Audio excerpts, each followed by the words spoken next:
अयोध्या में मैं शूटिंग कर रहा था एक छठ त्योहार के लिए एक गीत, और मेरी बहुत अच्छी मुलाकात हुई पवन सिंह से।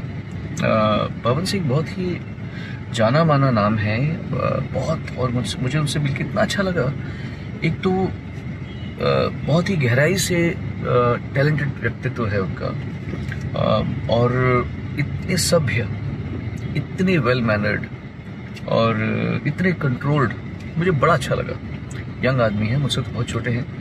ही is a young man but a wonderful person, and I was so happy to meet him. और उनके साथ में इनफैक्ट उस लैंग्वेज को उन्होंने मुझे सिखाया, और मैंने कल एक्चुअली शूटिंग मैंने पहले कर ली थी और गाना मैंने कल गाया है रात को। सो पवन वाज सो काइंड, मुझे इतना अच्छा, बहुत सम्मान दिया, बहुत प्यार दिया। I loved meeting him.